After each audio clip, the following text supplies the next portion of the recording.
ಈಗಾಗಲೇ ಸ್ವಸ್ಥತೆಯನ್ನು ಕುರಿತು ನಾವು ಕಲಿತಾ ಬರ್ತಾ ಇದ್ವಿ. ಈ ಒಂದು ಸ್ವಸ್ಥತೆಯನ್ನು ಕುರಿತು ನಾವು 4 ಪ್ರಸಂಗಗಳನ್ನು ಈಗಾಗಲೇ ನಾವು ಮಾಡಿದ್ದೇವೆ. ಆ ಎಲ್ಲ ಪ್ರಸಂಗಗಳು ಯೂಟ್ಯೂಬ್ನಲ್ಲಿ ಇದೆ. ದಯವಿಟ್ಟು ನೀವು ಅದನ್ನು ಮಿಸ್ ಮಾಡ್ಕೊಂಡಿದ್ರೆ ಅದನ್ನು ನೀವು ಕೇಳಿ ಅದರ ಆಶೀರ್ವಾದವನ್ನು ಹೊಂದಿಕೊಳ್ಳಬೇಕಾಗಿ ನಾನು ಕೇಳಿಕೊಳ್ತೇನೆ.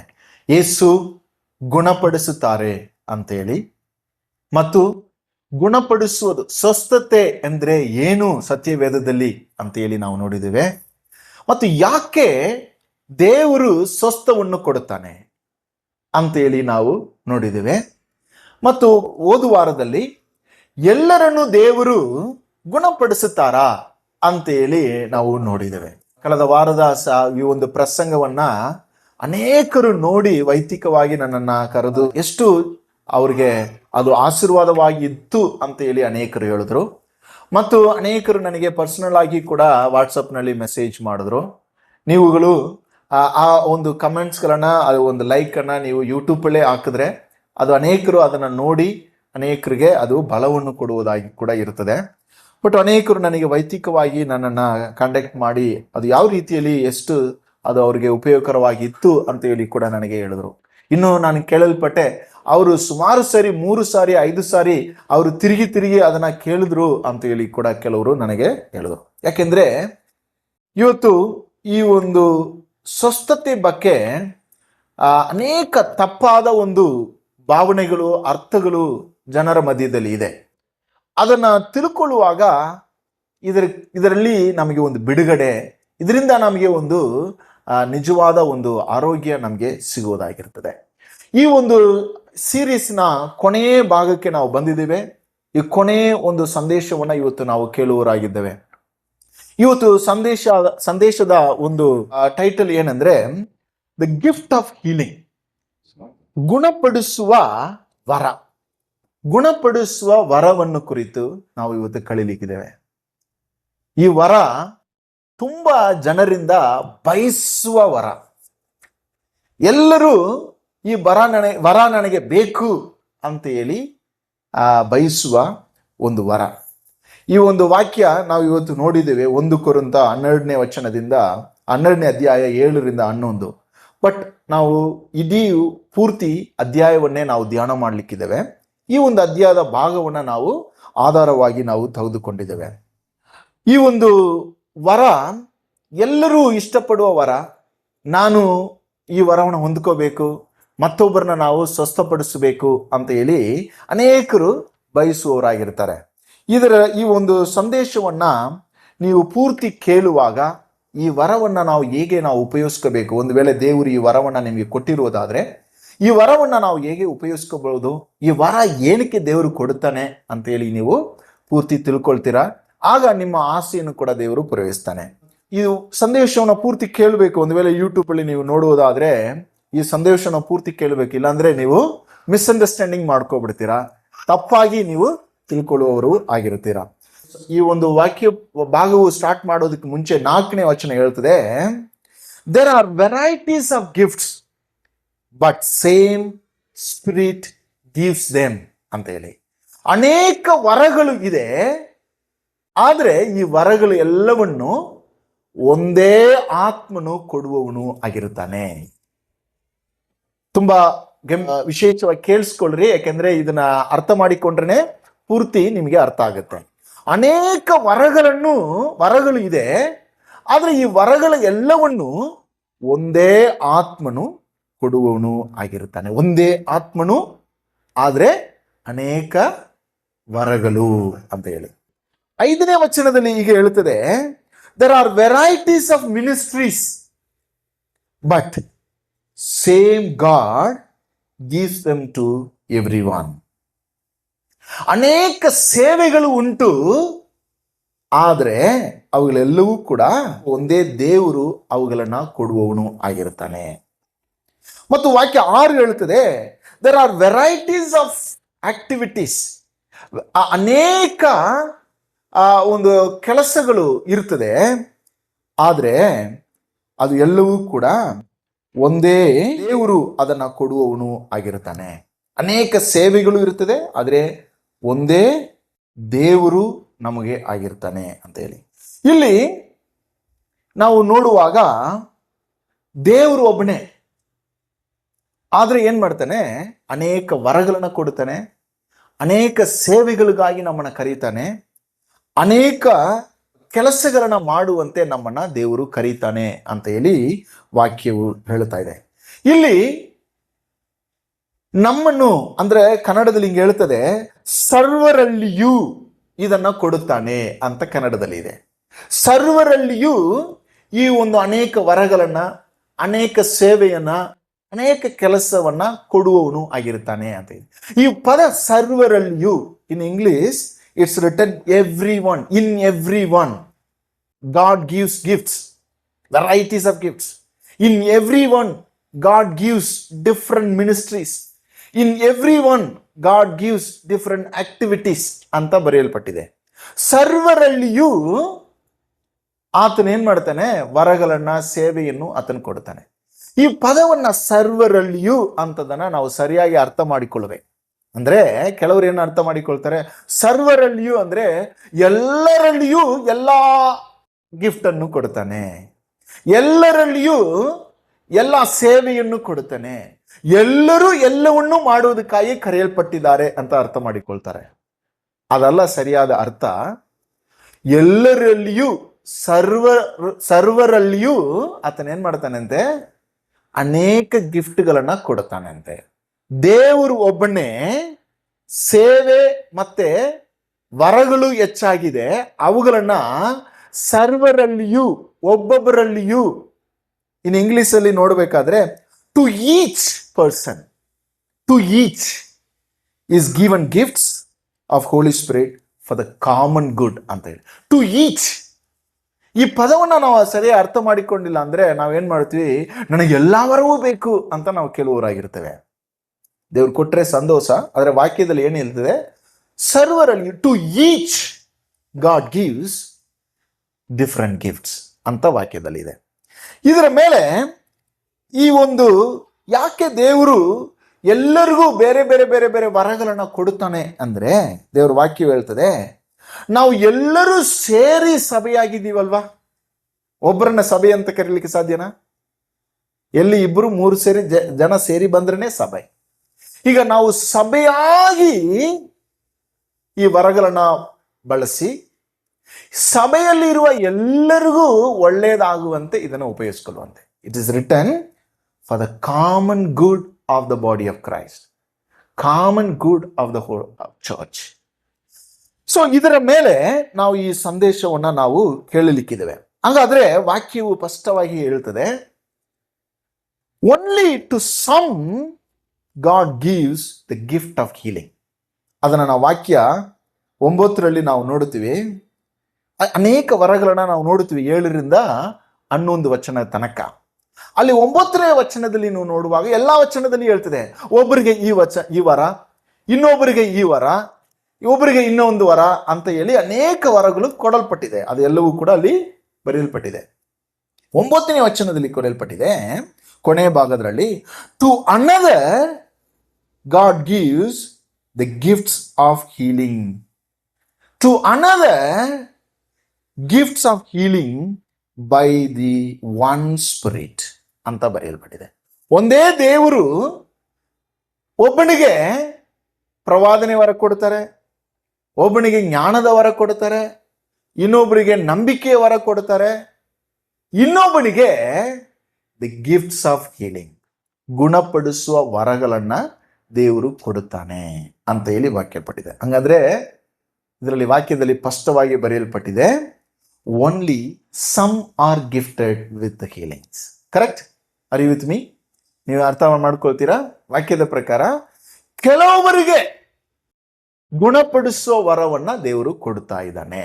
ಅದು ಯಾರು ನನ್ಗೆ ಗೊತ್ತಿಲ್ಲ. ನಿಮ್ಮಲ್ಲಿ ಯಾರಿಗೆ ದೇವರು ಕೊಡ್ತಾನೆ ಗುಣಪಡಿಸುವ ವರ ಅಂತ ಗೊತ್ತಿಲ್ಲ. ಆದ್ರೆ ವಾಕ್ಯ ಹೇಳ್ತದೆ, ಟು ಸಮ್, ಕೆಲವರಿಗೆ, to another, to God gives gift of healing ಅಂತ ಹೇಳಿ ಬರೆಯಲ್ಪಟ್ಟಿದೆ. ಆಮೇಲೆ different people with different gifts ಅಂತ ಹೇಳಿ ದೇವರ ವಾಕ್ಯದಲ್ಲಿ ನಾವು ನೋಡುತ್ತೀವಿ. ಎಲ್ಲರೂ ಇಲ್ಲಿ ಕುಳಿತಿದ್ದೀರಲ್ಲ, ನಿಮ್ಮ ಎಲ್ಲರಿಗೂ ದೇವರು ಒಂದು ವರವನ್ನ ಕೊಟ್ಟಿದ್ದಾನೆ. ಅದನ್ನು ನೀವು ಕಂಡಿಡ್ಬೇಕು. ಪ್ರಾರ್ಥನೆಯಿಂದ, ದೇವರ ಸಹಾಯದಿಂದ, ಆತ್ಮನಿಂದ ನೀವು ಕಂಡಿಡ್ಕೋಬೇಕು. ಆಗ ನೀವು ಏನಕ್ಕೆ ಸಭೆಗೆ ಬರ್ತೀರಾ ಅಂತ ಹೇಳಿ ಗೊತ್ತಾಗುತ್ತೆ. ಆಗ ನೀವು ಸಭೆಗೆ ಬೇಗ ಬೇಗ ಬರ್ತೀರಾ. ಸಭೆಗೆ ಬರುವುದರಲ್ಲಿ ನಿಮಗೆ ಇನ್ನೂ ಆಸಕ್ತಿ ಬರ್ತದೆ. ಕಾರಣ ಏನು ಗೊತ್ತಾ? ದೇವರು ಒಂದು ಉದ್ದೇಶಕ್ಕಾಗಿ ನಿಮ್ಮನ್ನ ಕರೆದಿದ್ದಾನೆ ಅಂತದನ್ನ. ಸಭೆಯಲ್ಲಿ ಕೆಲವೊಬ್ಬರಿಗೆ ಮಾತ್ರ ವರ, ಅವರೆಲ್ಲ ಇಲ್ಲಿ ನಿಂತಿರ್ತಾರೆ. ಮತ್ತೊಬ್ಬರಿಗೆಲ್ಲ ಏನಿಲ್ಲ, ಅವರೆಲ್ಲ ಡಮ್ಮಿ ಪಾರ್ಟೀಸ್, ಏನು ಅವ್ರಿಗೆ ಇಲ್ಲ, ಅವರೆಲ್ಲ ಈಸ್ಕೊಳ್ಳೋರು ಮಾತ್ರ ಅಲ್ಲಿ ಕೂತಿರ್ತಾರೆ ಅಂತ ದೇವ್ರ ವಾಕ್ಯದಲ್ಲಿ ಬರೆಯಲ್ಪಟ್ಟಿಲ್ಲ. ಪ್ರತಿಯೊಬ್ಬರು ದೇವರಿಂದ ಕರೆಯಲ್ಪಟ್ಟು ವರಗಳನ್ನ ಹೊಂದಿದವರು ಆಗಿರ್ತಾರೆ. ಕೆಲವರು ಏನ್ ಮಾಡ್ತಾರೆ, ನಾನು ಈಗಾಗಲೇ ಹೇಳಿದೆ, ನನಗೆ ದೇವರು ವರ ಬೇಕು. ಯಾವ ವರ ಬೇಕು? ಎಲ್ಲ ಫ್ಯಾನ್ಸಿ ಗಿಫ್ಟ್ಸ್ ದೇವ ಉಂಟು ಅಲ್ವಾ? ಗಿಫ್ಟ್ಸ್ಗಳಲ್ಲಿ ಫ್ಯಾನ್ಸಿ ಗಿಫ್ಟ್ಸ್ ಯಾವ್ದಾವುದು? ಗುಣಪಡಿಸುವ ವರ, ಪ್ರವಾದನೆ ಹೇಳುವ ವರ ಅಲ್ವಾ? ಸೈತಾನಗಳನ್ನ ಓಡಿಸುವ, ದುರಾತ್ಮಗಳನ್ನ ಓಡಿಸುವ ವರ, ಇನ್ನೂ ತುಂಬಾ ತುಂಬಾ ಫೇಮಸ್ ಆಗಿರುವ ವರ ಯಾವುದು? ವಾಣಿಗಳನ್ನ ಮಾತನಾಡುವ ವರ, ಟಂಗ್ಸ್. ಹೌದಾ? ಸೊ ಇನ್ನೂ ಅನೇಕ ವರಗಳನ್ನ ಅವರುಗಳು ಬಯಸುವವರಾಗಿರ್ತಾರೆ. ಆದ್ರೆ ಇದು ಎಲ್ಲವನ್ನೂ ನಮಗೆ ಬೇಕು ಅಂತ ಕೆಲವರು ಕೇಳುವವರಾಗಿರ್ತಾರೆ. ವಾಕ್ಯ ಸ್ಪಷ್ಟವಾಗಿ ಹೇಳ್ತದೆ, ಎಲ್ಲರಿಗೂ ಒಂದೇನ ಕೊಟ್ಬಿಟ್ರೆ ಮತ್ತವರೆಲ್ಲ ಡಮ್ಮಿ ಆಗ್ತಾರೆ. ಅದಲ್ಲ ದೇವರ ಚಿತ್ತ. ಎಲ್ಲರಿಗೂ ದೇವರು ಕೊಡುತ್ತಿದ್ದಾನೆ. ಕಾರಣ ವಾಕ್ಯದಲ್ಲಿ ಇದು 11ನೇ ವಚನ ಮುಗಿದ ನಂತರ ನೀವು 12ರಿಂದ ನೀವು ಓದಿ ನೋಡ್ರಿ, ಸುಂದರವಾಗಿ ಇದರ ಮೇಲೆ ಈ ವಾಕ್ಯವು ನಿಮ್ಗೆ ಅರ್ಥ ಆಗುತ್ತೆ. ಏನಕ್ಕೆ ದೇವರು ಒಬ್ಬೊಬ್ಬರಿಗೂ ಒಂದೊಂದು ವರವನ್ನ ನಾನು ಕೊಡ್ತೇನೆ ಅಂತ ಹೇಳಿ ದೇವ್ರು ಹೇಳ್ತಾರೆ ಅಂತ ಹೇಳಿ. ನಾವು ವಿಶೇಷವಾಗಿ ಗುಣಪಡಿಸುವ ವರಗಳನ್ನು ಕುರಿತು ನಾವು ಮಾತನಾಡ್ತಾ ಇದ್ದೀವಿ ಇವತ್ತು. ಇನ್ನೊಂದು ದಿನ ಬರುವಾಗ ನಾನು ವರಗಳನ್ನು ಕುರಿತು ಹೆಚ್ಚಾಗಿ ನಿಮಗೆ ನಾನು ಮಾತನಾಡ್ತೇನೆ. ಈ ಗುಣಪಡಿಸುವ ವರವನ್ನ ಕೆಲವರಿಗೆ ಸಭೆಯಲ್ಲಿ ಕೊಡುವ ಉದ್ದೇಶ ಏನು ಗೊತ್ತಾ? ಮುಂದೆ ಹೋಗುವಾಗ ವಾಕ್ಯ ಹೇಳುತ್ತದೆ, ನಾವು ಎಲ್ಲರೂ ಸೇರಿ ಒಟ್ಟಿಗೆ ಸಭೆಯಾಗಿದ್ದೇವೆ. ಒಬ್ಬರಾಗಿ ಇದ್ರೆ ಸಭೆ ಆಗೋದಕ್ಕೆ ಸಾಧ್ಯವಿಲ್ಲ.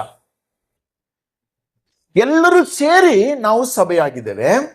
ಮತ್ತು ಇನ್ನೊಂದು ಪದ ಉಪಯೋಗಿಸಲ್ಪಟ್ಟಿದೆ, ನಾವೆಲ್ಲರೂ ಸೇರಿ ಕರ್ತನ ದೇಹವಾಗಿದ್ದೇವೆ ಅಂತ ಹೇಳಿ. We are the body of Christ. ನಾವೆಲ್ಲರೂ ಕರ್ತನ ದೇಹವಾಗಿದ್ದೇವೆ ಅಂತ ಹೇಳಿ ತೆಗೆದುಕೊಳ್ಳಿ. ನಿಮ್ಮೆಲ್ಲರಿಗೂ ದೇಹ ಇದೆ ತಾನೆ? ನಮ್ಮೆಲ್ಲರಿಗೂ ದೇಹ ಇದೆ. ಶರೀರವಿಲ್ಲದೆ ನಾವಿಲ್ಲ, ಹೌದಾನೆ? ನಿಮ್ಮ ಶರೀರದಲ್ಲಿ ಎಷ್ಟು ಭಾಗಗಳಿದೆ ಲೆಕ್ಕ ಮಾಡಿದ್ದೀರಾ? ಇಲ್ಲ, ಇವತ್ತು ಲೆಕ್ಕ ಮಾಡಿ ನೋಡ್ರಿ. ನಿಮ್ಮ ದೇಹದಲ್ಲಿ ಎಷ್ಟೊಂದು ಭಾಗಗಳು, ದೇಹಗಳು ಇದೆ ಅಂತ ಹೇಳಿ. ಯಾವ್ದಾದ್ರೂ ಒಂದು ದೇಹವು ನಿಂತ್ಕೊಂಡು ನೀನು ಬೇಡ, ನಾನು ಬೇಡ ಅಂತ ಹೇಳಲಿಕ್ಕೆ ಸಾಧ್ಯನಾ?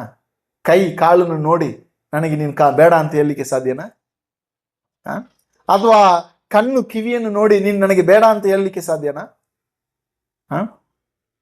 ಬರೀ ಕಿವಿನೇ ದೇಹವಾಗಿದ್ರೆ ನೀವು ಹೇಗಿರ್ತೀರಾ ನೋಡ್ರಿ, ಯೋಚಿಸಿ ನೋಡ್ರಿ.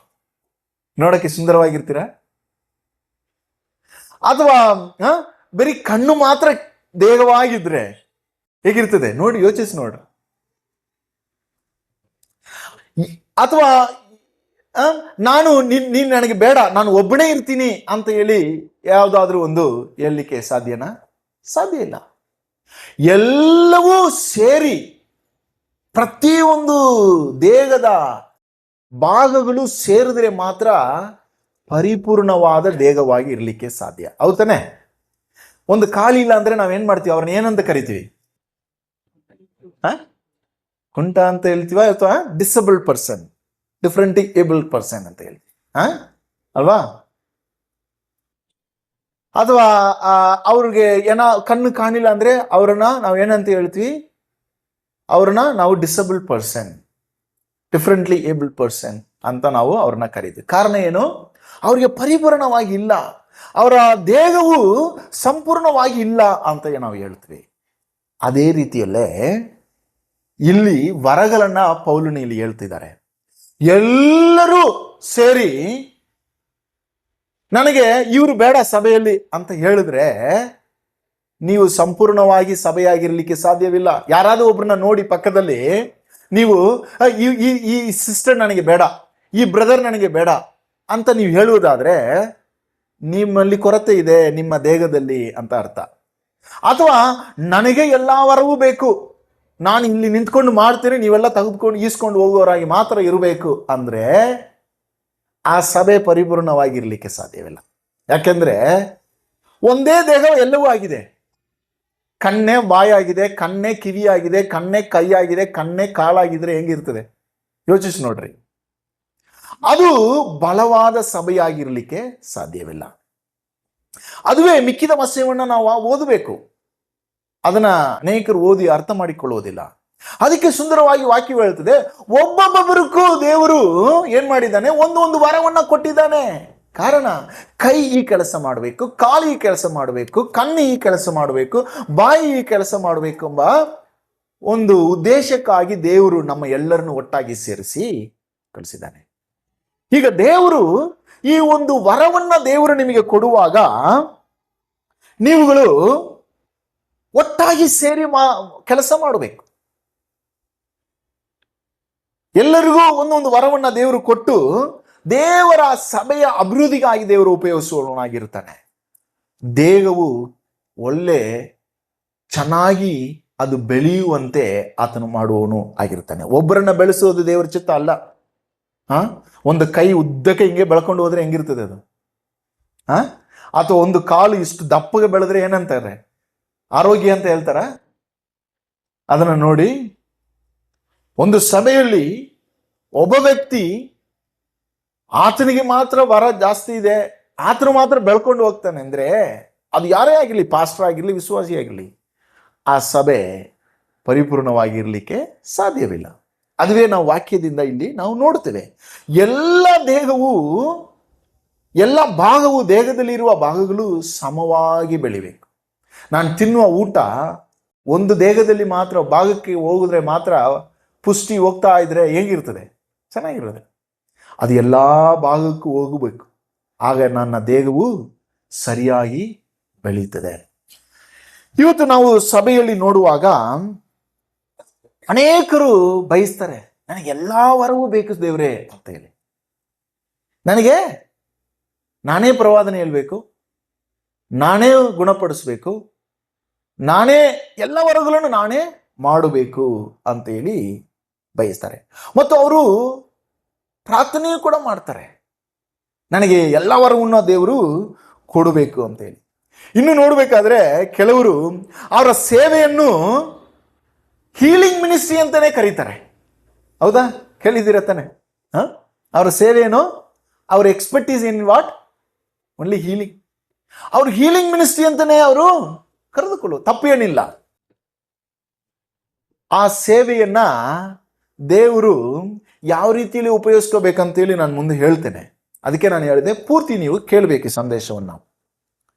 ಈ ಅನೇಕರು ಈ ಬರೀ ಹೀಲಿಂಗ್ ಅನ್ನು ಮಾತ್ರ ಮಾಡ್ಕೊಂಡು ಹೋದ್ರೆ ಏನಾಗುತ್ತೆ? ಮತ್ತೆ ದೇಹದಲ್ಲಿರುವ ಮತ್ತೆ ಭಾಗಗಳು ಬೆಳೆಯೋದಿಲ್ಲ. ಹೀಲಿಂಗ್ ಮಿನಿಸ್ಟ್ರಿ ತಪ್ಪೇನಿಲ್ಲ, ಆದ್ರೆ ಅದರಲ್ಲೇ ನೀವು ಎಂಫಸೈಸ್ ಮಾಡ್ಕೊಂಡು ಹೋದ್ರೆ ದೇವರ ವಾಕ್ಯದಲ್ಲಿ ನೀವು ಬೆಳೆಯೋದಿಲ್ಲ, ದೇವರ ಜ್ಞಾನದಲ್ಲಿ ಬೆಳೆಯೋದಿಲ್ಲ, ನಂಬಿಕೆಯಲ್ಲಿ ಬೆಳೆಯೋದಿಲ್ಲ, ಬೇರೆ ವಿಚಾರಗಳಲ್ಲಿ ನೀವು ಬೆಳೆಯೋದಿಲ್ಲ. ಅದಕ್ಕೆ ನೋಡ್ರಿ, ಹೀಲಿಂಗ್ ಕೂಟಕ್ಕೆ ಹೋಗುವವರೆಗೂ ಬರೀ ಹೀಲಿಂಗ್ನ ಹೊಂದ್ಕೊಳ್ಳೋರು ಮಾತ್ರ ಆಗಿರ್ತಾರೆ ಹೊರತು ಅವ್ರು ಕ್ರಿಸ್ತನ್ಗಾಗಿ ನಾನು ಬೆಳಿಬೇಕು, ನಂಬಿಕೆಯಲ್ಲಿ ಜೀವಿಸ್ಬೇಕು, ಈ ಹೀಲಿಂಗ್ ಬಂದ್ರೆ ಏನು ಬರದೇ ಇದ್ರು ನನ್ನ ನಂಬಿಕೆ ಬೆಳಿಬೇಕು ಎಂಬ ಉದ್ದೇಶ ಅವ್ರಿಗೆ ಇರುವುದಿಲ್ಲ. ಅದಕ್ಕೆ ನಾನು ಓದು ಸಂದೇಶದಲ್ಲಿ ದೇವರು ಎಲ್ಲರನ್ನೂ ಗುಣಪಡಿಸ್ತಾರ ಅಂತ ವಿಷಯದಲ್ಲಿ ನಾನು ಇದ್ರ ಬಗ್ಗೆ ಮಾತಾಡಿದ್ದೇನೆ. ಅವರ ಉದ್ದೇಶ ಏನು? ಬರೀ ಹೀಲಿಂಗ್ ಮಾಡಿಸ್ಕೊಳ್ಳೋದು. ಈ ಹೀಲಿಂಗ್ ಮಾಡುವವರ ಉದ್ದೇಶ ಏನು? ಹೀಲಿಂಗ್ ಮಾಡೋದೇ ಉದ್ದೇಶ. ಅವರು ಪ್ರಸಂಗದಲ್ಲಿ ಹೆಚ್ಚಾಗಿ ಬೆಳೆಯೋದಿಲ್ಲ. ವಾಕ್ಯವನ್ನು ಆಳವಾಗಿ ನಾನು ಕಲಿಬೇಕು, ಇದನ್ನು ನಾನು ಹೇಗೆ ಜನರಿಗೆ ನಾನು ಘೋಷಿಸಬೇಕು ಎಂಬ ಉದ್ದೇಶ ಅವ್ರಿಗೆ ಇರುವುದಿಲ್ಲ. ಬರೀ ಹೀಲಿಂಗ್ ಮಾಡೋದೇ ಅವರಿಗೆ. ಅನೇಕ ಸಭೆಗಳಿಗೆ ಹೋದ್ರೆ ಅವರು ಆರಾಧನೆ ಮಾಡೋದ್ರಲ್ಲಿ ಮುಕ್ಕಾಲ್ ಭಾಗ ಬರೀ ಹೀಲಿಂಗ್ ಮಾಡೋದೇ ಹೋಯ್ತದೆ. ಅವರು ವಾಕ್ಯ ಇಲ್ಲ ಸಭೆಯಲ್ಲಿ.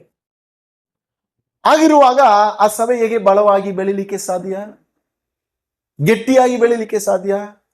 ನೀವು ಒಂದನ್ನು ಮಾತ್ರ ಬೆಳೆಸ್ತಾ ಇದ್ದೀರಾ, ನೀವು ಮತ್ತೊಂದನ್ನ ಬಿಡ್ತಾ ಇದ್ದೀರಾ. ಅದಕ್ಕೆ ಇವತ್ತು ಅನೇಕ ಸಭೆಗಳು ಬಲಹೀನವಾಗಿದೆ.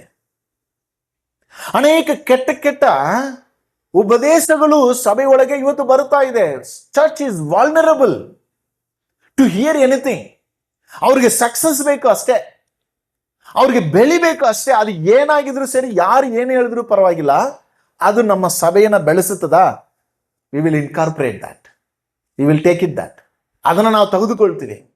ಅದು ವಾಕ್ಯಕ್ಕೆ ಅನುಸಾರವಾಗಿದೆಯಾ, ಅದು ವಾಕ್ಯಕ್ಕೆ ಸಂಬಂಧಪಟ್ಟದಾಗಿದೆಯಾ ಅಂತದನ್ನ ಅನೇಕರು ಪರಿಚಯಿಸುವುದಿಲ್ಲ. ದೇವ್ರ ವಾಕ್ಯ ಹೇಳುತ್ತದೆ, ಆ ರೀತಿಯಲ್ಲಿ ನಾವು ಮಾಡುವುದ್ರೆ ನಮ್ಮ ಸಭೆ ಬಲಹೀನವಾಗಿರ್ತದೆ. ಯಾವ ರೀತಿಯಲ್ಲಿ ನಮ್ಮ ದೇಹವು ಒಂದು ಭಾಗ ಬೆಳೆದ್ರೆ ಬಲಹೀನವಾಗಿರ್ತದೋ ಅದೇ ರೀತಿಯಲ್ಲಿ ಬಲಹೀನವಾಗಿರ್ತದೆ. ಕೆಲವೊಬ್ಬರಿಗೆ ಮಾತ್ರ ಈ ಹೀಲಿಂಗ್ ಗಿಫ್ಟ್ ಅನ್ನ ದೇವರು ಕೊಟ್ಟಿದ್ದಾನೆ, ಕಾರಣ ಮತ್ತೊಬ್ಬರಿಗೆ ಬೇರೆ ಗಿಫ್ಟ್ ಕೊಟ್ಟಿದ್ದಾನೆ. ಅವರು ಎಲ್ಲರೂ ಸೇರಿ ಕೆಲಸ ಮಾಡಬೇಕು. ಅದು ಎಲ್ಲರೂ ಸೇರಿ ನಾವು ಕೆಲಸ ಮಾಡುವಾಗ ನಮ್ಮ ಸಭೆ ಎಟ್ಟಿಗೆ. ಇವತ್ತು ಅನೇಕರು ಬರೀ ಹೀಲಿಂಗ್ ಮೀಟಿಂಗ್ ಹೋಗೋದೇನೆ ಅವ್ರು ಬಯಸೋರಾಗಿರ್ತಾರೆ. ನಾವು ವಾಕ್ಯವನ್ನು ನಾವು ಬೋಧಿಸ್ತೇವೆ, ವಾಕ್ಯದ ಕೂಟ ನಡೆಸ್ತೇವೆ ಅಂದ್ರೆ ಜನ ಬರೋದಿಲ್ಲ. ಜನ ಬಂದು ಒಂದು ತಾಸು ಕೂತು ವಾಕ್ಯವನ್ನು ಕೇಳಿ ನಮ್ಮನ್ನ ಬಲಪಡಿಸ್ಕೊಂಡು ಹೋಗೋಣ ಅಂತ ಬರೋದಿಲ್ಲ. ಅದೇ ನೀವು ಹೇಳಿ ಹೀಲಿಂಗ್ ಫೆಸ್ಟಿವಲ್ ಅಥವಾ ರಿವೈವಲ್ ಮೀಟಿಂಗ್, ಹೀಲಿಂಗ್ ನಡೀತದೆ ಅಂತ ಹೇಳಿ ಪೋಸ್ಟ್ ಹೊಡೆದ್ರೆ ಎಲ್ಲರೂ ಬಂದ್ಬಿಡ್ತಾರೆ. ಅದಕ್ಕೆ ನಮ್ಮ ಸಭೆ ಕ್ರೈಸ್ತತ್ವ ಬಲಹೀನವಾಗಿದೆ. ಬೇರೆ ಬೇರೆ ಬೇರೆ ಬೇರೆ ಬೇರೆ ಜನರಿಗೆ ದೇವರು ಬೇರೆ ಬೇರೆ ಗಿಫ್ಟ್ ಅನ್ನು ಕೊಟ್ಟಿದ್ದಾನೆ. ಕಾರಣ ಅವ್ರಗಳಿಗೆ ಎಲ್ಲರೂ ಸೇರಿ ಈ ಕೆಲಸವನ್ನ ಮಾಡಬೇಕು ಎಂಬ ಉದ್ದೇಶಕ್ಕೆ ದೇವರು ಕೊಟ್ಟಿದ್ದಾನೆ. ಈ ರೀತಿಯಲ್ಲಿ ನಾವು ಎಲ್ಲರೂ ಒಟ್ಟಿಗೆ ಸೇರಿ ನಾವು ಮಾಡುವುದಾದ್ರೆ ನಾವು ಎಲ್ಲರೂ ಸೇರಿ ಬಲವಾಗಿ ಬೆಳಿಲಿಕ್ಕೆ ಸಾಧ್ಯವಾಗಿರುತ್ತದೆ. ನಾವು ಮುಂದೆ ನೋಡುವಾಗ healing gift is given to only some people. ಅದು ಕೆಲವರಿಗೆ ದೇವರು ಕೊಟ್ಟಿದ್ದಾನೆ. ಕಾರಣ ಎಲ್ಲರೂ ಸೇರಿ ಬೇರೆ ಬೇರೆ ಗಿಫ್ಟ್ಗಳನ್ನ ಹೊಂದಿರೋರು ಸೇರಿ ಈ ಸೇವೆಯನ್ನು ಮಾಡಿ ಸಭೆಯನ್ನು ಬಲಪಡಿಸಬೇಕು ಎಂಬ ಉದ್ದೇಶಕ್ಕಾಗಿ ದೇವರು ಇದನ್ನು ಕೊಡುವವನು ಆಗಿರ್ತಾನೆ. ಎರಡನೇ ಕಾರಣ ಈ ವಾಕ್ಯದಲ್ಲಿ ನಾವು ನೋಡುವಾಗ healing gifts given in the church, for that matter any gifts. ಈ ಒಂದು ವರವನ್ನ, ಗುಣಪಡಿಸುವ ವರವನ್ನ ಎರಡನೇದಾಗಿ ನಾವು ನೋಡುವಾಗ ಸಭೆಯೊಳಗೆ ಕೊಟ್ಟಿದ್ದಾನೆ. ಸಭೆಯೊಳಗೆ ಕೊಟ್ಟಿದ್ದಾನೆ. ಅದು ಏನು ಅಂದ್ರೆ ವಚನ 27ರಿಂದ ನೀವು ಓದುವುದಾದ್ರೆ 27ರಿಂದ 31ನೇ ತನಕ ವಾಕ್ಯ ಹೇಳ್ತದೆ, ಹೇಗೆ ಒಂದು ದೇಹದಲ್ಲಿ ಅನೇಕ ಭಾಗಗಳಿದೆಯೋ ಅದೇ ರೀತಿಯಲ್ಲಿ ನಾವು ಎಲ್ಲರೂ ಅನೇಕರು ಬೇರೆ ಬೇರೆ ಬೇರೆ ಬೇರೆಯವರಾಗಿದ್ದೇವೆ. ಬೇರೆ ಊರಿಗೆ ಸೇರಿದವರು, ಬೇರೆ ಭಾಷೆಗಳನ್ನು ಮಾತನಾಡುವವರು, ಬೇರೆ ಬೇರೆ ಕೆಲಸಗಳನ್ನು ಮಾಡುವವರು, ಬೇರೆ ಬೇರೆ ಊಟಗಳನ್ನು ತಿನ್ನುವವರು. ಹೌದಾ? ನನ್ನ ಊಟನೇ ಬೇರೆದು. ಅನೇಕರು ಹೇಳ್ತಾರೆ, you are a very peculiar person ಅಂತ ಹೇಳ್ತಾರೆ ನನಗೆ. Because my choice of food is different. ನಾವೆಲ್ಲರೂ ಬೇರೆ ಬೇರೆ ಬಟ್ಟೆಗಳನ್ನು ಹಾಕೊಳ್ತೀವಿ, ಕೆಲಸಗಳನ್ನು ಮಾಡ್ತೀವಿ. ಆದರೆ ವಾಕ್ಯ ಹೇಳ್ತದೆ, ನಾವು ಎಲ್ಲರೂ ಸೇರಿದ್ರೇನೆ ಸಭೆ. ನಾನು ಅವ್ರ ಜೊತೆ ಸೇರೋದಿಲ್ಲ, ಅವ್ರ ಜೊತೆ ಕೂತ್ಕೊಳ್ಳೋದಿಲ್ಲ, ಅವ್ರ ಜೊತೆ ಮಾತನಾಡೋದಿಲ್ಲ ಅಂದರೆ ನೀವು ಸಭೆಗೆ ಬರಬಾರದು. ಅದುವೇ ದೇವರ ವಾಕ್ಯ ಹೇಳ್ತದೆ. ನಾನು ಎಲ್ಲರ ಜೊತೆ ಸೇರಬೇಕು, ಎಲ್ಲರ ಜೊತೆ ಕೈ ಕೊಡಬೇಕು, ಎಲ್ಲರ ಜೊತೆ ನಾನು ಮಾತನಾಡಬೇಕು, ಎಲ್ಲರೂ ನನ್ನ ಅಣ್ಣ ತಮ್ಮಂದಿರು, ಅಕ್ಕ ತಂಗಿಯರು, ನನ್ನೆಲ್ಲರೂ ಸೇರಿ ನಾವೆಲ್ಲರೂ ಒಂದೇ ಕುಟುಂಬ ಅಂತ ಹೇಳುವವರು ಮಾತ್ರ ಸಭೆಯಾಗಿ ಹೇಳ್ತಾರೆ. ವಾಕ್ಯ ಹೇಳ್ತದೆ, ಈ ಸಭೆಯೊಳಗೆ 28ನೇ ವಚನದಲ್ಲಿ ತುಂಬಾ ಸ್ಪಷ್ಟವಾಗಿ ಹೇಳಿದೆ, God has appointed in the church. God has appointed in the church.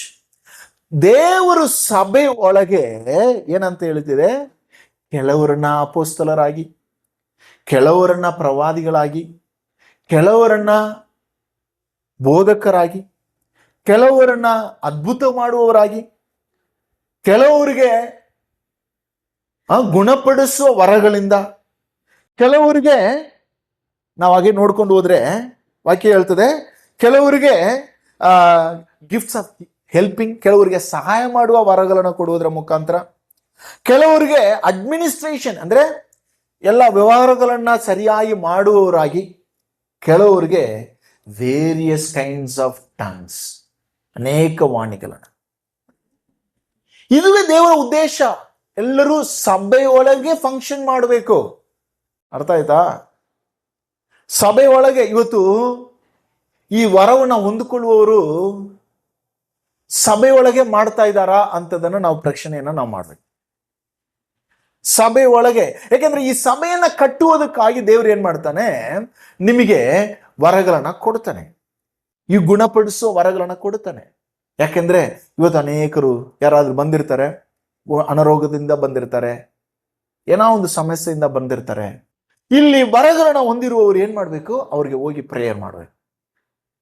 ಅವ್ರಿಗಾಗಿ ಪ್ರಾರ್ಥನೆ ಮಾಡುವಾಗ ದೇವ್ರ ವಾಕ್ಯ ಹೇಳ್ತದೆ, ಅವರ ಪ್ರಾರ್ಥನೆನ ಕೇಳಿ ಗುಣಪಡಿಸ್ತಾನೆ. ಅಥವಾ ಕೆಲವರು ಗುಗ್ಗಿ ಹೋಗಿದ್ದಾರೆ, ಮಾರ್ಗದರ್ಶನ ಇಲ್ಲದೆ ಇದ್ದಾರೆ. ದೇವರ ವಾಕ್ಯ ಹೇಳ್ತದೆ, ಕೆಲವರನ್ನ ದೇವರು ಪ್ರವಾದಿಯಾಗಿ ಜ್ಞಾನದಿಂದ ತುಂಬಿಸಿ, ವಾಕ್ಯದಿಂದ ತುಂಬಿಸಿ ಅವರನ್ನ ಕಳಿಸಿದ್ದಾನೆ. ಕೆಲವರಿಗೆ ಬೋಧಕರಾಗಿ ಕರೆದಿದ್ದಾನೆ, ಕಾರಣ ಅವರ ವಾಕ್ಯವನ್ನ ಓದಿ ಅವ್ರಿಗೆ ಸರಿಯಾದ ತಿಳುವಳಿಕೆಯನ್ನ ಕೊಡುವವರಾಗಿ. ಇನ್ನು ಕೆಲವರು ಅಪೋಸ್ತಲರಾಗಿ, ಸಭೆಯನ್ನ ಕಟ್ಟುವವರಾಗಿ, ಸಭೆ ಸೇವೆಯನ್ನು ನಡೆಸುವವರಾಗಿ ಇರ್ತಾರೆ. ಕೆಲವರು ಅಡ್ಮಿನಿಸ್ಟ್ರೇಷನ್ ಮಾಡುವವರಾಗಿರ್ತಾರೆ. ನಮ್ಮ ಸಭೆಯಲ್ಲಿ ಇದೆಲ್ಲವನ್ನು ಕೂಡ ತುಂಬಾ ಗಂಭೀರವಾಗಿ ಇದನ್ನ ಫಾಲೋ ಮಾಡ್ತೀವಿ, ಹೌದಾ? ನನ್ನ ಕೆಲಸ, ನಾನು ಯಾವಾಗಲೂ ಹೇಳ್ತೀನಿ, ನನ್ನ ಕೆಲಸ ವಾಕ್ಯವನ್ನು ಬೋಧಿಸೋದು. ಅದರಲ್ಲಿ ದೇವರು ನನ್ನನ್ನು ಕರೆದಿದ್ದಾನೆ, ಅದನ್ನು ಮಾತ್ರ ಮಾಡ್ತೀನಿ ಅಂತ. ಮಿಕ್ಕಿದ ಎಲ್ಲವನ್ನ ಮಾಡೋದಕ್ಕೆ ನಮ್ಮಲ್ಲಿ ಇದ್ದಾರೆ. ಈ ಒಂದು ಟೆಕ್ ಟೀಮ್ ಅಂತ ಇದ್ದಾರೆ, ವರ್ಷಿಪ್ ಮಾಡೋರು, ವರ್ಷಿಪ್ ಅವರ ಒಂದು ಕಾರ್ಯಗಳನ್ನ ಮಾಡ್ಕೊಂಡು ಹೋಗ್ತಾರೆ.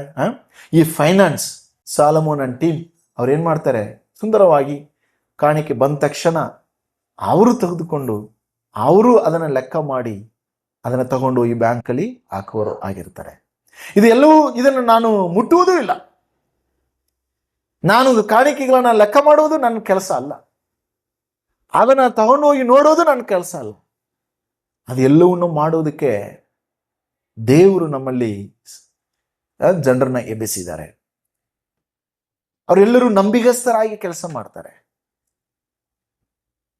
ಯಾಕೆ ಅಂದ್ರೆ ಇದೆಲ್ಲ ನಾನು ತೊಡಗಿಸಿಕೊಂಡ್ರೆ, ನಾನು ಇದನ್ನ ಮಾಡಕ್ಕೆ ಹೋದ್ರೆ ಇದರಲ್ಲಿ ನಾನು ಮಾಡೋದಿಲ್ಲ, ಇದನ್ನ ನಾನು ತಪ್ಪಿಸ್ಕೊಳ್ತೀನಿ, ಇದರಲ್ಲಿ ಫೈಲ್ ಆಗ್ತೀನಿ, ವಾಕ್ಯವನ್ನು ಬೋಧಿಸುವುದರಲ್ಲಿ ಫೈಲ್ ಆಗ್ತೀನಿ. ಇವತ್ತು ಅನೇಕ ಪಾಸ್ಟ್ಗಳು ವಾಕ್ಯವನ್ನು ಬೋಧಿಸುವುದನ್ನ ಬಿಟ್ಬಿಟ್ಟು ಅನೇಕ ಕಾರ್ಯಗಳಲ್ಲಿ ತೊಡಗಿಸಿಕೊಂಡಿದ್ದಾರೆ. ಅದರಿಂದಲೇ ಅವರ ಪ್ರಸಂಗಗಳು ಏನಾಗ್ತಿಲ್ಲ, ಜನರ ಹೃದಯವನ್ನು ಮುಟ್ಟುತ್ತಾ ಇಲ್ಲ, ಜೀವಿತವನ್ನು ಬದಲಾವಣೆ ಮಾಡ್ತಾ ಇಲ್ಲ. ಎಲ್ಲರಿಗೂ, ಅನೇಕರಿಗೆ, ಸಭೆಯಲ್ಲಿ ಇರುವವರಿಗೆ ವರಗಳನ್ನ ದೇವರು ಕೊಟ್ಟಿದ್ದಾನೆ. ಅದನ್ನು ನಾವು ಗುರುತಿಸಿ ಅವರಿಗೆ ಆ ಒಂದು ಜವಾಬ್ದಾರಿಯನ್ನು ಕೊಡಬೇಕು.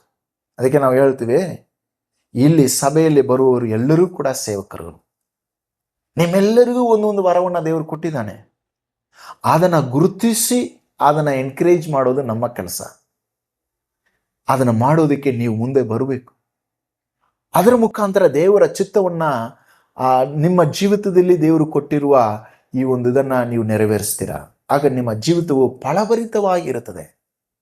ಇಲ್ಲಿ ವಾಕ್ಯವು ಸ್ಪಷ್ಟವಾಗಿ ನೀವು ಮುಂದೆ ಓದ್ಕೊಂಡು ಹೋದ್ರೆ ಇಲ್ಲಿ ಹೇಳ್ತದೆ ನೋಡ್ರಿ, 29ನೇ ವಚನದಿಂದ ಹೇಳ್ತದೆ, are all apostles, are all profits, are all teachers, do all work miracles, do all possess gift of healing, do all speak with tongues, do all interpret. ನೋಡಿ, ಇದೆಲ್ಲ ತುಂಬಾ ಒಂದು ರಿಟಾರಿಕಲ್ ಕ್ವಶನ್. ಇದಲ್ಲ ಅಂದ್ರೆ ಎಸ್ ಆರ್ ನೋ ಕ್ವಶನ್. ಇದಲ್ಲ.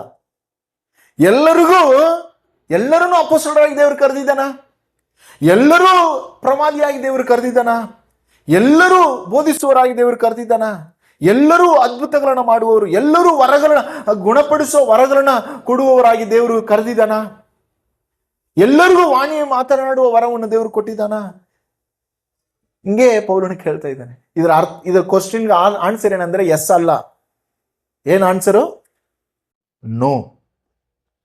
ಯಾಕೆಂದ್ರೆ ಇದು ಮುಂಚಿತವಾಗಿ ಹೇಳ್ಕೊಂಡು ಬರ್ತಾ ಇದ್ದಾನೆ, ಎಲ್ಲರಿಗೂ ಕೊಟ್ಟಿಲ್ಲಪ್ಪ,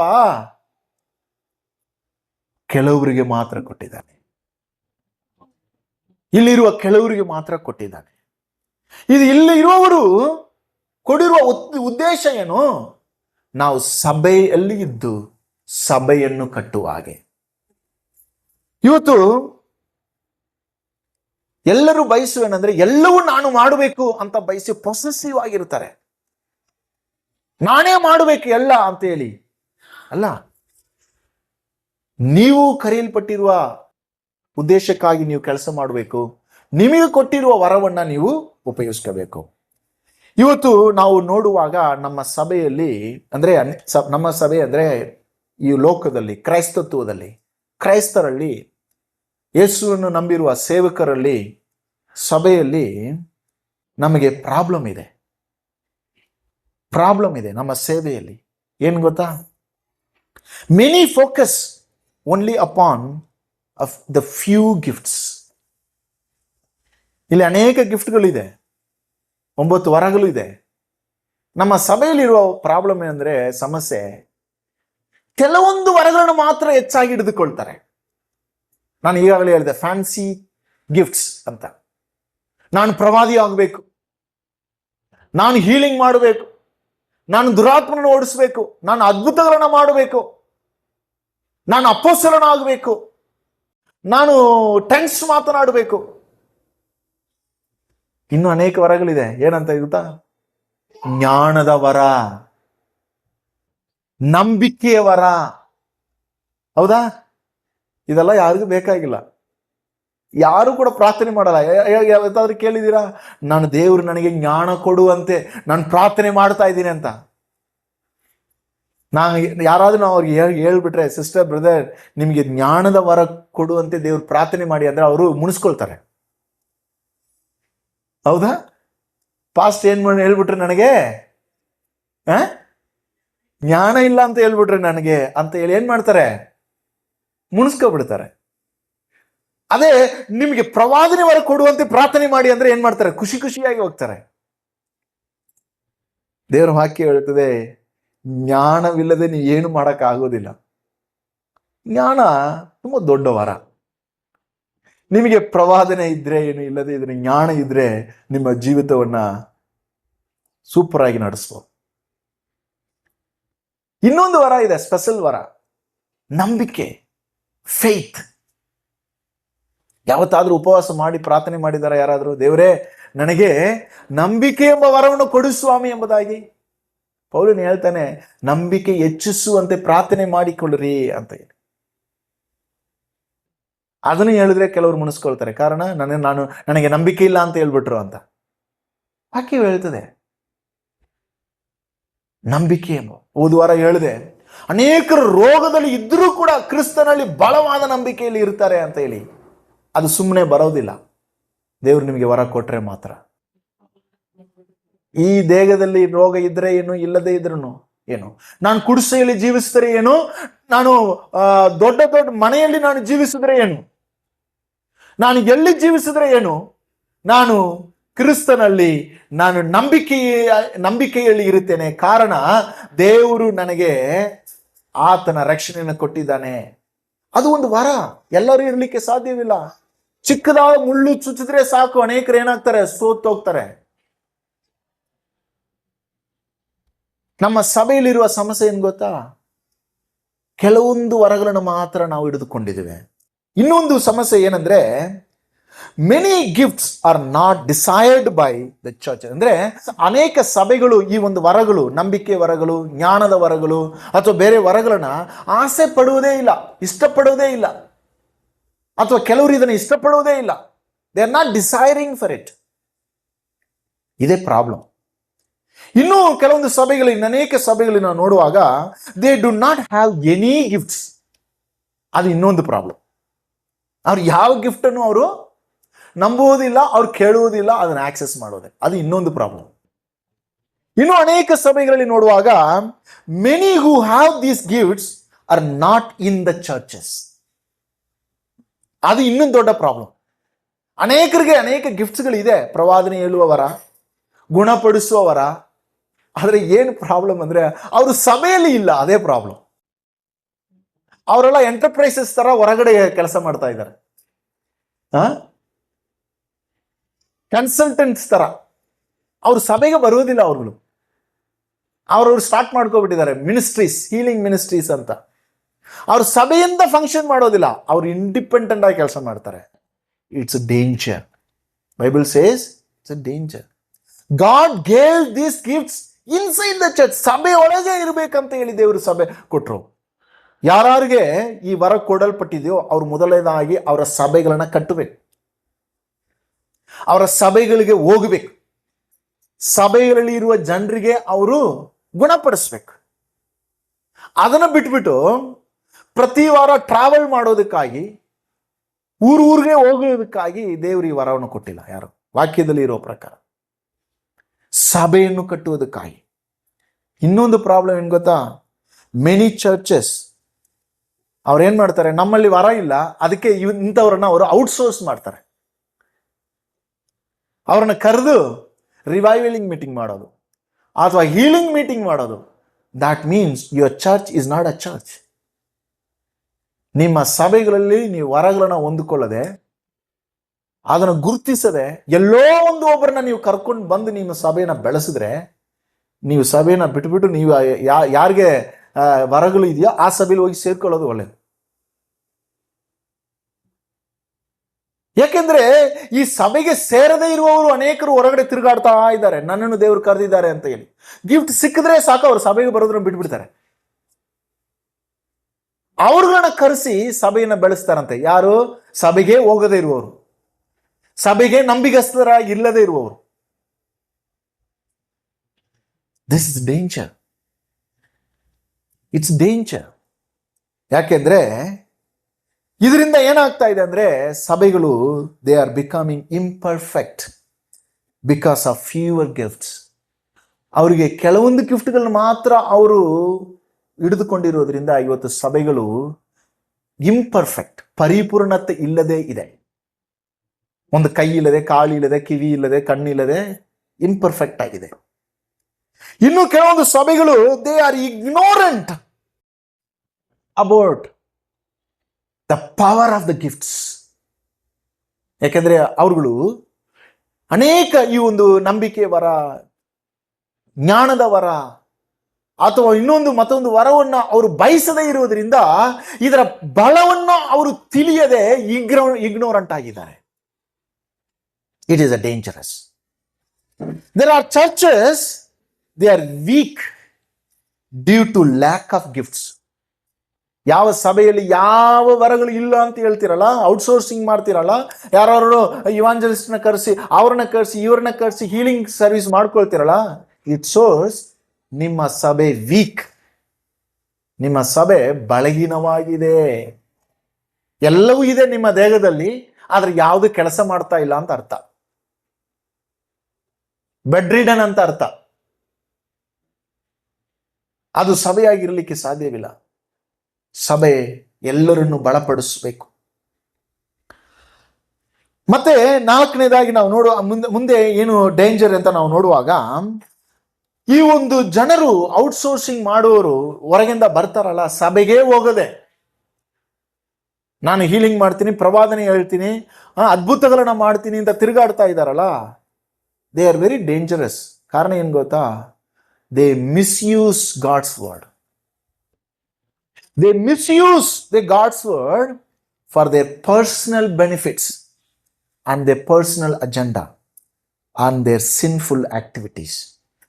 ಯಾಕೆಂದ್ರೆ ಅವರು ಸಭೆಗೆ ಹೋಗೋದಿಲ್ಲ ಅಲ್ಲ, ಯಾರಿಗೂ ಲೆಕ್ಕ ಕೊಡುವುದಿಲ್ಲ, ಅವರು ಯಾರು ಅವರ ಜೀವಿತವನ್ನು ನೋಡುವುದಿಲ್ಲ. ಇವ್ರು ಎಲ್ಲಿ ಹೋಗ್ತಾರೆ, ಯಾವ ಸಭೆಗೆ ಹೋಗ್ತಾರೆ, ಇವ್ರು ಏನ್ ಸೇವೆ ಮಾಡ್ತಾರೆ, ಯಾರ ಜೊತೆ ಸಂಬಂಧದಲ್ಲಿ ಇದ್ದಾರೆ ಅಂತ ಹೇಳಿ ಗೊತ್ತಿಲ್ಲದೆ ಅವ್ರು ರಿಮೋಟ್ ಆಗಿರೋದ್ರಿಂದ, ಅವರ ವೈಯಕ್ತಿಕ ಜೀವನ ನಮಗೆ ಗೊತ್ತಿಲ್ಲದೆ ಇರೋದ್ರಿಂದ ಅವ್ರು ಏನ್ ಮಾಡ್ತಾರೆ, ವಾಕ್ಯವನ್ನ ತಿರುಗಿಸಿ, ವಾಕ್ಯದಲ್ಲಿ ಹೇಳ್ತದೆ ಅದನ್ನ ಅದನ್ನ ಅದನ್ನ ಅದನ್ನ ಮ್ಯಾನಿಪುಲೇಟ್ ಮಾಡಿ ತನ್ನ ಸ್ವಂತ ಇಚ್ಛೆಗಾಗಿ ಉಪಯೋಗಿಸ್ಕೊಳ್ತಾರೆ, ಅವರ ಆಸೆಗಾಗಿ ಉಪಯೋಗಿಸ್ಕೊಳ್ತಾರೆ, ಅವರ ಸ್ವಂತ ಇಷ್ಟಕ್ಕಾಗಿ ಉಪಯೋಗಿಸ್ಕೊಳ್ತಾರೆ. ಅವ್ರಿಗೆ ದೇವರು ವರಗಳನ್ನ ಕೊಟ್ಟಿದ್ರೆ ದೇವರ ರಾಜ್ಯವನ್ನ ಕಟ್ಟುವುದಕ್ಕಾಗಿ, ಸಭೆಯನ್ನು ಕಟ್ಟುವುದು ಅವರ ಉದ್ದೇಶ ಅಲ್ಲ.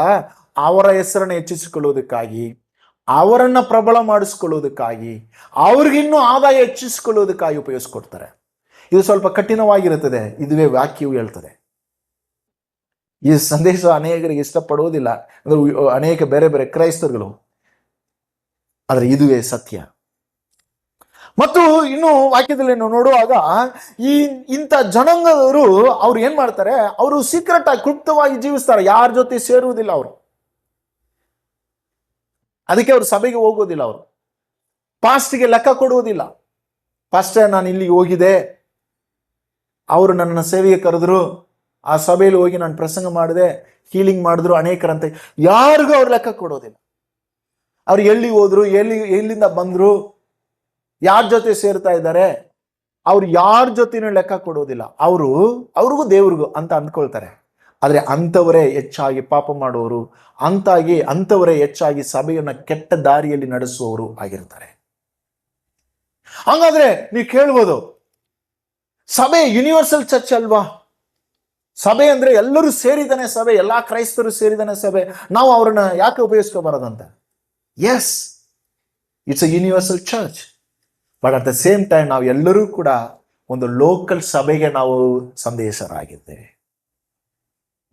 ನಾವು ಯೂನಿವರ್ಸಲ್ ಸಭೆ ಅಂತ ಹೇಳ್ಬಿಟ್ಟು ಮನೆಯಲ್ಲಿ ಕೂತ್ಕೊಳ್ಳೋಕೆ ಸಾಧ್ಯವಿಲ್ಲ. ಯಾಕಂದ್ರೆ ಎಲ್ಲರೂ ಕೂಡ ನಾವು ಒಂದು ಈ ಲೋಕಲ್ ಸಭೆಗೆ, ನಾವು ಈ ತರ ಒಂದು ಸಂಘಕ್ಕೆ ನಾವು ಎಲ್ಲರೂ ಸೇರಿದ್ದೇವೆ. ಕಾರಣ ಇಲ್ಲಿ ಬಂದು ಸುಮ್ಮನೆ ನನ್ನ ಮಾತನ್ನು ಕೇಳಿ ಹೋಗೋದಕ್ಕೆ ಮಾತ್ರ ಅಲ್ಲ, ಅಥವಾ ಸುಮ್ಮನೆ ಇಲ್ಲಿ ನಾವು ಆರಾಧನೆ ಮಾಡಿ ಹೋಗೋದಕ್ಕೆ ಮಾತ್ರ ಅಲ್ಲ, ಎಲ್ಲರ ಜೊತೆ ನಾವು ಬಾಳುವುದಕ್ಕಾಗಿ ನಾವು ಬರ್ತೇವೆ.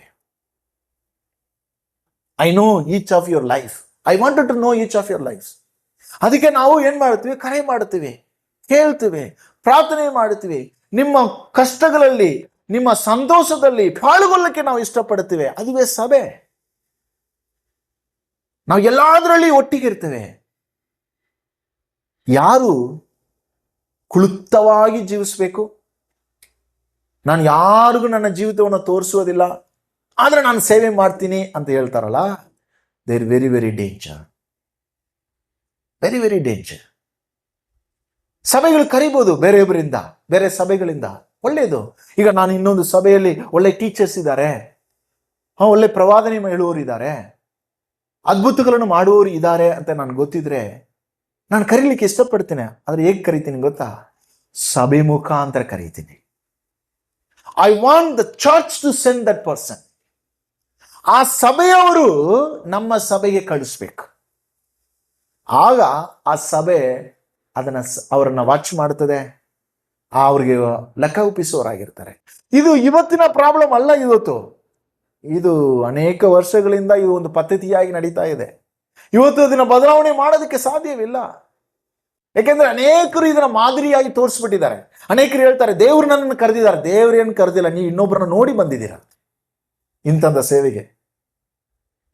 ದೇವರು ಕರೆಯೋದು ಈ ರೀತಿಯಲ್ಲಿ ದೇವರು ಕರೀತಾನೆ. ಈಗ ಅನೇಕರು ಈ ದಾರಿಯನ್ನು ಮಾಡಿ ಇಟ್ಬಿಟ್ಟಿದ್ರಿಂದ ಇವತ್ತು ಅನೇಕರು ಏನ್ ಮಾಡ್ತಿದ್ದಾರೆ, ರೆಕ್ಕೆ ಬಂದ ತಕ್ಷಣ ಅವರು ಆಡ್ತಾ ಇದ್ದಾರೆ, ಒಂದು ಕಡೆ ಬಂದು ಸೇರುವುದಿಲ್ಲ. ಹಾಗಾಗಿ ಇಲ್ಲಿಂದ ಹೋಗುವಾಗ ಗಿಫ್ಟ್ಸ್ ಆರ್ ಇಂಪಾರ್ಟೆಂಟ್. ನೀವು ಬಂದಿರೋ ಪ್ರತಿಯೊಬ್ಬರು ಪ್ರಾಮುಖ್ಯ, ದೇವರ ರಾಜ್ಯಕ್ಕೆ ಪ್ರಾಮುಖ್ಯ. ದೇವರು ನಿಮ್ಮ ಎಲ್ಲರನ್ನು ಪ್ರೀತಿಸುತ್ತಾನೆ, ನಿಮ್ಮ ಎಲ್ಲರಿಗೂ ಒಂದು ಉದ್ದೇಶವನ್ನು ಕೊಟ್ಟಿದ್ದಾನೆ. ನೀವು ಯಾರು ಸುಮ್ಮನೆ ಬಂದು ಸುಮ್ಮನೆ ಹೋಗೋದಕ್ಕಾಗಿ ಅಲ್ಲ. ನೀವು ಯಾರು ನನಗೆ ನನ್ನ ಜೀವಿತದಲ್ಲಿ ಒಂದು ಉದ್ದೇಶವೇ ಇಲ್ಲ ಅಂತ ಹೇಳಿ ಅಂದ್ಕೊಳ್ಳೋದಕ್ಕಾಗಿ ಅಲ್ಲ. ನೀವು ಏನೇ ಆಗಿರ್ಬೋದು, ಯಾರೇ ಆಗಿರ್ಬೋದು, ನಿಮ್ಮ ಇನ್ನಿಲ್ಲ ಎಂಥದೇ ಆಗಿರ್ಬೋದು, ದೇವರು ಹೇಳ್ತಾನೆ, ನಿನ್ನನ್ನು ನಾನು ಕಟ್ಟುತ್ತೇನೆ, ನಿನಗೆ ಒಂದು ವರವನ್ನು ಕೊಡುತ್ತೇನೆ, ನಿನ್ನಿಂದ ಈ ಸಭೆಯನ್ನು ನಾನು ಬೆಳೆಸ್ತೇನೆ. ಆ ಒಂದು ಉದ್ದೇಶಕ್ಕಾಗಿ ದೇವ್ರನ್ನ. ಅದಕ್ಕೆ ನಾವು ಯಾರು ಏನು ತಪ್ಪು ಮಾಡ್ತಾರೆ ಅಂತ ತಪ್ಪನ್ನು ಹುಡುಕೋದಿಲ್ಲ. ನಾವುಗಳು ವ್ಯಕ್ತಿಯನ್ನು ಹುಡುಕ್ತೇವೆ, ಆ ವ್ಯಕ್ತಿಯನ್ನು ಬಲಪಡಿಸ್ತೇವೆ. ತಪ್ಪು ಮಾಡಿದ್ರೆ ಅವ್ರನ್ನ ಕರ್ಕೊಂಡು ಬಂದು ಅವ್ರನ್ನ ಅವಮಾನ ಪಡಿಸೋದಿಲ್ಲ, ನಾವು ಅವ್ರನ್ನ ಬಲಪಡಿಸ್ತೇವೆ, ಅವ್ರಿಗೆ ಆದರಣೆ ಕೊಡ್ತೇವೆ, ಅವ್ರ ಜೊತೆ ನಿಂತ್ಕೊಳ್ತೇವೆ. ಒಂದು ದೇಹದಲ್ಲಿ ರೋಗ ಬಂದ್ರೆ, ಒಂದು ದೇಹದ ಒಂದು ಭಾಗಕ್ಕೆ ಬಲಗೀನವಾದ್ರೆ ಎಲ್ಲವೂ ಸೇರಿ ಅದನ್ನು ಬಲಪಡಿಸೋದು. ಹಾಗೆ ನಾವು ಎಲ್ಲರೂ ಸೇರಿ ಬಲಪಡಿಸ್ತೇವೆ. ಅದುವೇ ಸರಿಯಾದ ಸಭೆ, ಅದುವೇ ದೇವರ ಮಕ್ಕಳಾಗಿ ನಾವು ಜೀವಿಸುವವರಾಗಿರ್ತೇವೆ. ಹಾಗಾಗಿ ಇಲ್ಲಿ gifts are not important, the person is important. ದೇವರಿಗೆ ವ್ಯಕ್ತಿ ಮುಖ್ಯ. ಯಾಕೆಂದ್ರೆ ಆ ವ್ಯಕ್ತಿ ಒಳಗೆ ಗಿಫ್ಟ್ ಅನ್ನು ಕೊಡ್ತಾನೆ ದೇವರು. ನಾವು ಗಿಫ್ಟನ್ನು ನೋಡಿ ವ್ಯಕ್ತಿಗೆ ಮರ್ಯಾದೆ ಕೊಡ್ತೀವಿ, ಹಂಗಲ್ಲ ನಾವು ಮಾಡೋದು. ನಾವು ವ್ಯಕ್ತಿಯನ್ನು ನೋಡುತ್ತೇವೆ, ಆ ವ್ಯಕ್ತಿಯನ್ನು ದೇವರು ಪ್ರೀತಿ ಮಾಡ್ತಾನೆ, ಆದ್ರಿಂದ ಆ ವ್ಯಕ್ತಿಯನ್ನು ದೇವರು ಬಲಪಡಿಸ್ತಾನೆ, ಆ ವ್ಯಕ್ತಿಗೆ ವರವನ್ನು ಕೊಡ್ತಾನೆ, ಆ ವ್ಯಕ್ತಿ ಮುಖಾಂತರ ಸಭೆಯನ್ನು ಕಟ್ಟುತ್ತಾನೆ. ಇಲ್ಲಿಂದ ಹೋಗುವಾಗ ಇದನ್ನು ನೀವು ಅರ್ಥ ಮಾಡಿಕೊಳ್ಳಬೇಕು. ಆಸ್ ಅ ಚರ್ಚ್ ಯಾವುದನ್ನ ತೆಗೆದುಕೊಂಡು ಹೋಗಬೇಕಾದ take always. As a church we should know each of our gifts and ministry. ನಾವೆಲ್ಲರೂ ಕಂಡುಹಿಡಿಬೇಕು. ಇಲ್ಲಿ ಕುಳಿತಿದ್ದೀರಲ್ಲ, ನೀವು ಒಂದು ವೇಳೆ ನನಗೇನು ಉದ್ದೇಶ ಇಲ್ಲ ಅಂತ ಅಂದ್ಕೊಂಡಿದ್ರೆ ನೀವು ನಿಮ್ಮ ಉದ್ದೇಶವನ್ನು ಕಂಡುಹಿಡಿಬೇಕು, ನಿಮ್ಮ ವರಗಳನ್ನು ಕಂಡುಹಿಡಿಬೇಕು, ಆ ವರಗಳನ್ನು ಉಪಯೋಗಿಸ್ಕೋಬೇಕು, ಆ ವರಗಳನ್ನು ದೇವರ ರಾಜ್ಯಕ್ಕಾಗಿ ಉಪಯೋಗಿಸ್ಕೋಬೇಕು, ಸಭೆ ಒಳಗೆ ಉಪಯೋಗಿಸ್ಕೋಬೇಕು. All gifts and gifted people must exercise their gifts within the church first. ನಿಮ್ಮ ವರಗಳನ್ನು ಕಂಡುಹಿಡಿದು ಸಭೆ ಒಳಗೆ ಅದನ್ನು ಉಪಯೋಗಿಸ್ಕೋಬೇಕು. ಈ ಸಭೆಯಲ್ಲಿ ಇದು ನಂದಲ್ಲ, ನಾನು ಯಾವಾಗಲೂ ಹೇಳ್ತಾ ಇರ್ತೀನಿ ನಮ್ಮ ಲೀಡರ್ಸ್ಗಳಿಗೆ, ನಂದಲ್ಲ, ಇದು ನಮ್ಮದು. ನಿಮ್ಮದು ಜವಾಬ್ದಾರಿ ಇದೆ, ನಿಮ್ಮದು ಕೆಲಸಗಳಿದೆ, ಅದನ್ನು ಕಂಡುಹಿಡಿದು ನೀವು ಇದರಲ್ಲಿ ತೊಡಗಿಸ್ಕೋಬೇಕು. ಆಗ ನಾವು ಏನು ಮಾಡ್ತೀವಿ ಗೊತ್ತಾ, ನೀವೊಬ್ಬರೂ ಕೂಡ ಒಬ್ಬಂಟಿಗರಾಗಿ ಫೀಲ್ ಮಾಡೋದೇ ಇಲ್ಲ. ನೀವು ಕಷ್ಟಗಳು ಬಂದಾಗ, ದುಃಖಗಳು ಬಂದಾಗ, ಸಮಸ್ಯೆಗಳು ಬಂದಾಗ, ಸೋಲು ಬಂದಾಗ ನೀವು ಯಾರು ಒಬ್ಬರಾಗಿ ಇರುವುದಿಲ್ಲ. ನಾವು ಎಲ್ಲರೂ ಒಟ್ಟಾಗಿ ಸೇರಿ ಈ ಪ್ರಯಾಣವನ್ನು ಮಾಡ್ತೀವಿ. ಅದಕ್ಕೆ ದೇವರು ಈ ವರವನ್ನು ಕೊಡ್ತಾನೆ. ಸೊ ಈ ಒಂದು ಗುಣಪಡಿಸುವ ವರಗಳನ್ನು ಕುರಿತು ಇವತ್ತು ನಾವು ಸ್ಪಷ್ಟವಾಗಿ ನಾವು ಅರ್ಥ ಮಾಡಿಕೊಂಡಿದ್ದೇವೆ. ಈ ವರವನ್ನು ನೀವು ಬಯಸಿರಿ, ಇದನ್ನು ಹೊಂದಿಕೊಳ್ಳಿರಿ, ಇದನ್ನು ಸರಿಯಾದ ರೀತಿಯಲ್ಲಿ ನೀವೆಲ್ಲರೂ ಕೂಡ ಬಳಸ್ಕೊಂಡು ದೇವರ ರಾಜ್ಯವನ್ನು, ಸಭೆಯನ್ನು, ಕರ್ತನ ದೇಹವನ್ನು ನಾವು ಕಟ್ಟುವುದಕ್ಕಾಗಿ ನಮ್ಮನ್ನು ತೊಡಗಿಸಿಕೊಳ್ಳೋಣ. ದೇವರು ನಿಮ್ಮನ್ನು ಆಶೀರ್ವದಿಸಲಿ.